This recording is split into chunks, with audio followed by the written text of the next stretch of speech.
J'ai réalisé le film L'homme qui rétrécit, adapté de la nouvelle de Mathewson, du roman de Mathewson, qui est un roman culte de la science-fiction, qui a été adapté une première fois en 1957 par Jacques Arnold, qui est devenu un film un peu culte.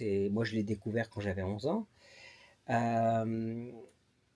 Et il n'y a pas eu d'autre adaptation parce que le film est hybride, particulier. Enfin, le premier film qui est proche du roman. Donc, la nature même du roman est très particulière. C'est un film qui commence comme un thriller fantastique. Quelqu'un se met à rétrécir et qui petit à petit devient une sorte de conte initiatique. En fait, c'est un film qui parle de notre destin d'être humain dans notre vie. C'est que quand tu nais, tu vas mourir. J'avais même fait un court-métrage qui s'appelait Né pour mourir. Parce que c'est ce qu'on est fait. C'est la beauté de la nouvelle de Mathewson. C'est comment nous faire sentir ce lien à l'existence, à la vie, avec une métaphore. Et la métaphore, c'est, en l'occurrence, qu'est-ce qui se passe quand on vieillit? Qu'est-ce qui se passe quand on tombe malade? C'est on rétrécit. On a de moins en plus de prise sur le monde, de contact avec les autres. Ça peut être l'esprit qui part, le corps qui part. Et donc c'est une métaphore de ça. Là où c'est un conte initiatique, c'est comment la traverser, comment accepter ça. C'est aussi percevoir là, dans la dimension un peu spirituelle l'impermanence des choses. Quand ton décor, ton paysage grandit chaque jour, c'est ce qui lui arrive. Tu vois, tu sens l'impermanence des choses. C'est pour ça que le fantastique est très bien quand il fait ce genre de proposition. C'est qu'il te propose de vivre quelque chose qui te concerne complètement avec une métaphore. Et la dimension initiatique, c'est comment traverser ça. Ça passe par l'acceptation, la transcendance au fond. Parce que quand on a vraiment pleinement accepté le fait qu'on va mourir et qu'on retourne à la source, tu vois, c'est cette idée spirituelle des choses. C'est d'accepter que tu n'es rien, tu vois. Et lui, qu'est-ce qu'il fait? En fait, il devient de plus en plus rien. Quand tu acceptes d'être plus rien et d'être juste un regard qui se rend à ce qu'il regarde, en fait, qui fait pas. Tu deviens tout. Est-ce qu'on pourrait faire un parallèle avec la dimension, tu sais, de l'expérience psychédélique, quand elle est assez forte, tu as une perte totale de l'ego et tu acceptes la mort. Bien sûr, non, il y a complètement dans le sujet, c'est certainement mon film le plus psychédélique au fond que j'ai fait. Parce que qu'est-ce qu'une expérience psychédélique qui au fond se passe bien, même quand ça se passe mal, on va dire, c'est pour le bien. C'est quand c'est guidé. Moi, tu sais, c'est plutôt avec les indigènes, avec des plantes comme l'ayahuasca. Moi, c'est plutôt ce chemin-là. C'est une médecine en fait pour moi, le voyage psychédélique des plantes dans un contexte traditionnel, dans une structure. Et il y a bien des voyages que j'ai faits qui sont pires que l'homme qui rétrécit. Tu vois, ton identité se fracasse et tu vas mourir, tu as accepté la mort en fait. Et à partir de là, tu te reconstruis. Et c'est pour ça que c'est une médecine, parce qu'elle te redonne la connexion avec la vie. La vie pleinement vécue, elle intègre la mort. Sinon, on court après les choses, d'exister un peu plus, de faire des choses un peu plus, d'être vu, d'être aimé. Tu vois, ça c'est notre course d'être humain. Quand tu as intégré le fait que de toute façon, tu vas partir, t'es rien, et tu acceptes la mort, tout ça n'a plus d'importance. La trace que tu vas laisser sur Terre, tu t'en fous un peu aussi, parce que de toute façon, c'est juste un flot et tu fais partie d'une unité. Idéalement, je dirais spirituellement. Je dis pas que les plantes te mènent à ça, mais elles te font sentir cette potentialité.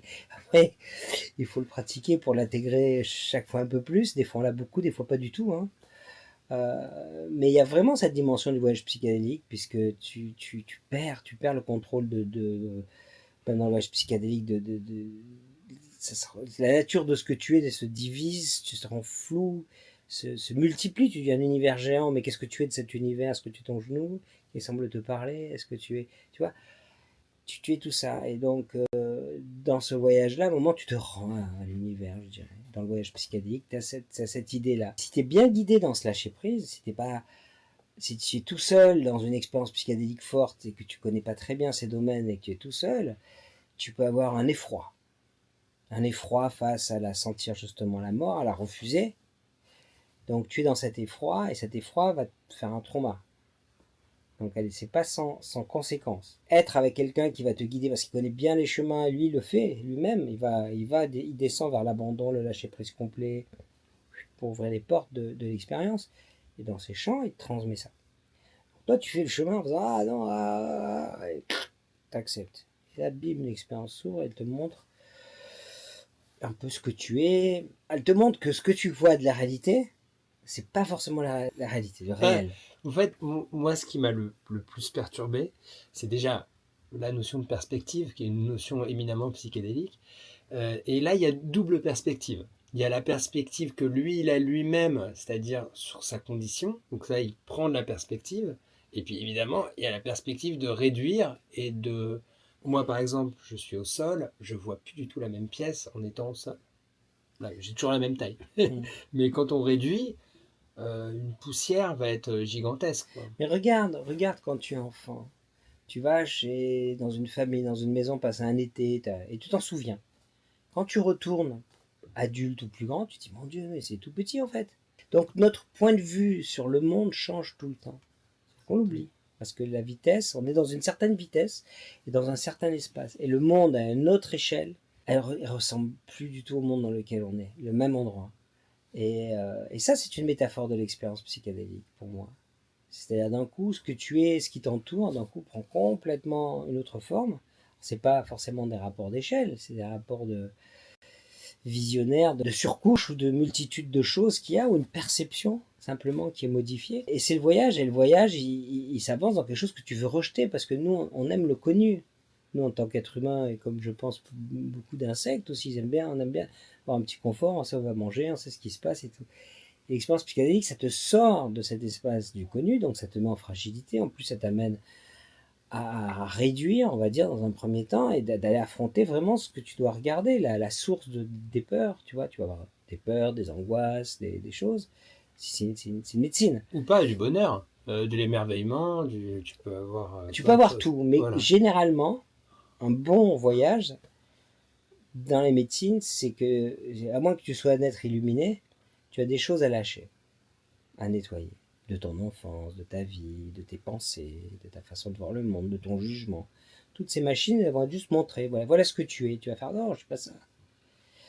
Et là, tu vas commencer à travailler ton expérience. Donc, l'homme qui rétrécit, c'est un peu ça, et qui t'amène vers l'épiphanie, ou la transcendance. C'est-à-dire qu'au fond, la fin de l'expérience psychédélique, c'est en fait de t'unifier. Hein. Ouais, c'est de dire, bah, même si je vais vivre encore 2 souffles, c'est merveilleux. Tu vois. Et je crois que l'expérience psychédélique, y en a qui on a bien sûr, hein, on n'est pas, on plonge pas chaque fois dans une zone de turbulence, mais elle doit faire partie un petit peu du chemin pour moi. Elle fait partie du chemin, en tout cas le mien.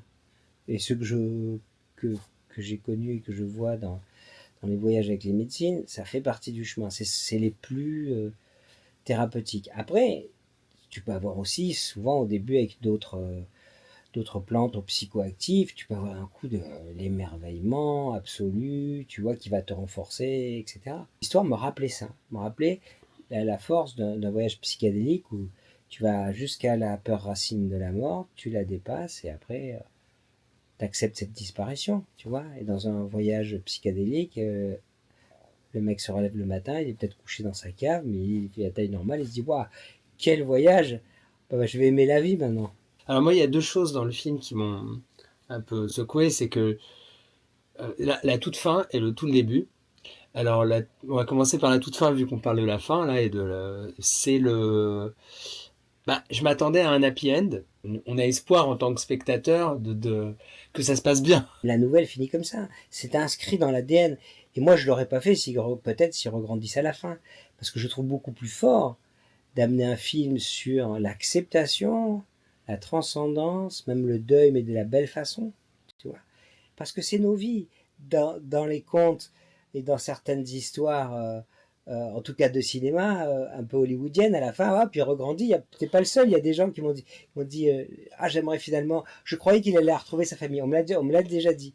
Et ce que je veux dire, c'est que, à part de le faire se réveiller, je trouve que bien sûr, on ressort du cinéma, il a retrouvé, mais en fait, la réalité des choses, c'est de sortir du cinéma en étant touché, je pense, en tout cas c'est le but, par ce voyage, tu vois, et se dire que tu regardes aussi un peu différemment. Donc je pense que cette dimension, quand je dis que c'est un conte initiatique, il est initiatique à partir du moment où il finit comme ça. S'il finit pas comme ça, il est plus initiatique.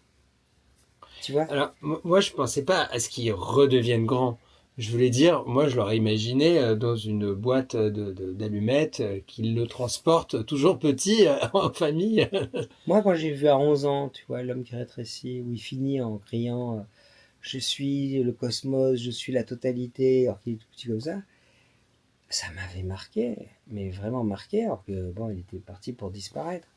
C'est, c'est, c'est toujours difficile de sortir des sentiers battus parce qu'on a les spectateurs qui s'attendent aussi à être sous des formes de rails un peu, puisque ce type de film ont certaines règles et c'est pour ça que moi je dis toujours, je dis attention, avant les projections, quand j'ai la chance de pouvoir présenter le film, je dis voilà, ne vous posez pas de questions, qu'est-ce qui va devenir, qu'est-ce que c'est, non, soyez avec lui, comme ça vous allez faire le voyage vous-même. Le film n'est pas là pour donner des réponses, mais pour faire sentir le mystère. Le mystère en son sens et en son essence est le mystère. Entre dans le mystère, c'est accepte que tu ne sais pas grand-chose. J'ai même mis des phrases de Matthewson au début du film, je ne sais pas si tu as pu les lire, mais il est écrit, le mystère est entier. Enfin, j'ai fait toute une petite phrase au début pour dire, on vit dans le mystère comme ça, en croyant qu'on sait tout, mais on ne comprend pas grand-chose, on n'est pas grand-chose. On ne comprend pas, pourquoi chercher à comprendre? Parce qu'il faut chercher à ressentir. Les clés, elles sont dans le film. Ce qui lui arrive et pourquoi ça lui arrive, c'est sujet à interprétation. C'est sujet à discuter à la sortie du café. Oh, moi, je pense qu'il... Mais c'est pas important. C'est pas important pour que le film existe. C'est pas important de savoir pourquoi une chose arrive. Ce qui est important, c'est que cette chose est arrivée. Et c'est un mystère. Mais la vie est faite de ça. C'est comme une maladie inconnue. Tu vois? Ok. Quand il y a des gens, moi je connais des gens qui ont des maladies que les médecins n'arrivent pas à dire, j'en sais pas ce que c'est. Et ben c'est un peu comme ces gens-là. On ne sait pas ce que c'est. Si dans un film quelqu'un a une maladie où on ne sait pas ce qu'il a, on ne sait pas ce qu'il a, on ne saura jamais ce qu'il a, est-ce que c'est possible? C'est son rapport à l'histoire, à comment, à ce que tu cherches, tu vois, ou ce que tu as, voilà, c'est toi. Mais c'est mystique. Les mystiques devraient rentrer dedans. Juste, tu vois, j'ai pas eu beaucoup de gens qui m'ont demandé pourquoi il rétrécit. Tu dois être le troisième. Sur tous les panels que j'ai fait, les discussions après cinéma, etc. Et aujourd'hui, le cinéma est beaucoup plus standardisé à donner des réponses à tout. Tu peux même, si tu veux, regarder un film, aller pisser, revenir. En général, tu retombes sur tes pieds dans un certain type de cinéma contemporain. Et c'est normal que quand tu es habitué à ça, d'un coup, tu dis, mais attends, d'habitude, je sais, alors je sais pas, alors pourquoi, mais ça me perturbe. Tu vois, et j'avais les mêmes choses quand j'avais fait Blueberry. Tu vois, et j'avais plein de gens qui disaient, ah ben ça veut rien dire toutes ces visions à la fin, puisqu'on a le psychédélisme, ça veut rien dire ce qu'il a fait. Et comment tu te dis, quelqu'un peut se dire que ça veut rien dire, que toi tu as fait un truc sans aucun sens. Tu peux dire, je ne comprends pas, ça me perturbe, tu peux le dire, tu vois. Ouais, ça me passe. Ça me perturbe, je ne comprends pas ces visions. Mais dire que le mec il a fait n'a mis aucun sens, tu ne peux que le dire si tu trouves à 100% le sens d'habitude quand tu vois un film, et là t'en as un où tu trouves pas le sens. Donc comme tu trouves à chaque fois, puisqu'on fabrique des programmes assez digérés, assez digestes, que tu peux aller pisser 3 fois, tu vois, et bah tu te dis c'est le mec. Mais quelle idée, pourquoi quelqu'un fait un truc sans mettre de sens. Tu vois, moi quand j'étais môme, que j'avais vu 2001 Odyssée de l'espace, j'avais 8 ans. C'était une autre époque. Et bah moi quand j'ai vu le film, j'ai dit putain j'ai pas compris grand chose, hein. Mais peut-être que quand je serai grand je comprendrai, mais j'ai jamais pensé, tu vois, dans n'importe quel film, le mec n'a pas mis de sens dans son film, tu vois. Donc je pense que c'est pas la même chose, hein, c'est pas tout ce que tu Non, me non, dis, non. mais ça procède du même phénomène. Là il s'est passé encore des années et je pense qu'on est dans un mood où on doit un peu tout comprendre et manger du... C'est pas un film popcorn, voilà, ne mangez pas du popcorn, allez voir le film. Justement, le film vient, il y a la narration avec une voix off qui est très présente. Quelle était l'intention de donner des pensées philosophiques ou Le film a été fait pour qu'il n'y ait pas de voix off. C'est comme ça que j'ai conçu. Puis on l'a présenté, on a fait des projections, et là je me suis rendu compte, en voyant des panels de discussion où ça fait que tu es là, tu écoutes, tu vois, et on voit les résultats, qu'il y avait eu une grande frustration des gens sur le film, à la fin, de ne pas être accompagnés. Ils sont pensés, ils commençaient dans un thriller, et puis d'un coup il n'y a plus de paroles, et on les amène dans une sorte d'opéra, mais ils n'ont pas été guidés, d'accord. Et donc ils se trouvent déconnectés du personnage, Je parle, bien sûr, il y a des gens qui trouvent ça c'est super, qui se retournent ébahis face aux les deux qui aimaient sur les 25 autres qui restaient sur un panel de 300, tu vois. Donc, tu vois, genre les 5% qui ont adoré, ils se tournaient, ils disaient, mais vous êtes fous, c'est beaucoup mieux sans rien. Ah non, non, non. Quand moi j'ai vu ça, j'ai appelé les producteurs et j'ai dit, ok, j'ai toujours un peu refusé de mettre une voix off. Et j'ai dit, écoutez, je crois qu'il faut la mettre, sinon on va avoir un effet de frustration. Parce que les gens sont un peu perdus. Et il ne faut pas avoir de frustration. Tu vois, donc on dit les choses un peu plus. Mais les choses, elles ne disent pas la raison pour laquelle elle est rétrécie. Non. Mais elle dit quoi? Elle dit, vous rentrez dans un film où le mec va peut-être pas s'en sortir, c'est un film existentialiste. Elle te le dit pas comme ça, mais de la manière dont elle est plutôt philosophique, elle t'amène à pas regarder le film comme tu regarderais d'habitude un autre film de même type. Tu vois ce que je veux dire? Donc elle prépare le spectateur à la deuxième partie. Et à la fin, elle le prend un peu par les mains pour la toute fin, tu vois. Voilà. C'est pour ça qu'on a rajouté la voix. Mais et je sais qu'il y a beaucoup de gens qui apprécient le fait d'avoir une voix parce qu'ils se sentent guidés, tu vois. Et voilà, et donc je trouve la voix super, parce qu'on l'a fait assez vite, mais elle a été faite un petit peu à la fin. Et voilà, et puis ceux qui veulent l'expérience pure cognitive, tu vois, vraiment cognitive, où c'est que du son et de l'image, et que pendant une heure il n'y a pas de parole, ils l'auront quand on va sortir le Blu-ray, puisqu'on pourra, comme c'est le même film, on va mettre les deux versions. Ah, vous allez mettre les deux Ouais. versions. Et là, tu Ouais, verras super. plus cette Je pense qu'entre les deux, il faut avoir un peu, peut-être. Mais là, l'autre n'a pas du tout de voix off, quoi. Zéro. Ouais. zéro. Ok, d'accord. Après moi je pense qu'il pourrait y en avoir moins qu'il y en a, mais c'est pas que mes choix, tu vois, le film. Et je trouve que tant qu'à faire, autant maintenant que les gens vont le voir avec la voix off, bah, ils auront la possibilité de le voir une fois ou de le voir sans, parce qu'il y a des gens qui aiment beaucoup, puis d'autres qui n'aiment pas justement. Et je me disais, il y avait plein de manières de traiter ce film et ce sujet. Et est-ce que je voulais savoir à quel point, bah, forcément, le budget a contraint plein d'envies, mais ça aurait pu être un film un film d'action, plus de choses complètement folles qui se passent. Et ce que je voulais savoir par rapport à ça, c'est que ça aurait pu être forcément une série de films d'action, d'aventures de films d'action qui aurait été plus haletant, moins introspectif. Finalement, on est sur quelque chose de plus introspectif et psychologique. Et est-ce que le budget a mis dans cette direction ou non? Alors le budget. Ou est-ce que toi, tu avais envie de faire un film un peu plus d'action? Surtout fidèle à l'original. Ouais, en fait, si je voulais être fidèle à l'original, il y avait des scènes que j'avais prévues. Il y avait une inondation dans le roman et le film original qui était super, mais ça coûtait 1 million de plus. Et on n'en avait pas, donc j'ai fait tout, la préparation, les storyboards et tout. J'en faisais autre chose, un peu une sorte de post-Katrina, tu vois, quelqu'un qui traverse la cave avec de l'eau jusqu'au torse qui a sa dos, tu vois. Et il voit les insectes qui se débattent, qui essaient de survivre, tu vois. On avait d'autres scènes, mais au final, on a dû les enlever, on en a enlevé certaines. On a aussi enlevé des choses dans le début du film, tu vois. Parce que bon, c'est normal, hein, c'est toujours ça dans un film, tu as un budget, mais en général, tu vas plus à l'essence du film. Mais de toute façon, il y avait cette dimension contemplative de la fin. Et quand on l'a fait, on s'est dit, bah c'est bien, parce qu'on a de l'action, on a vraiment de l'action, il y a 2 ou 3 grosses scènes d'action, mais après le reste, c'est plus le personnage, c'est plus un survival movie, tu vois, et un truc d'être avec lui, et que c'est pas une cascade d'action en fait. Et ça, je trouve ça bien au final, parce qu'on aurait, je sais pas si tu peux faire une cascade de films d'action et puis encore après avoir ce niveau introspectif. Je trouve qu'au moins ça le met, comment dire, pour moi il a ça, voilà. Il a ouais, voilà, il est cohérent et il est bien.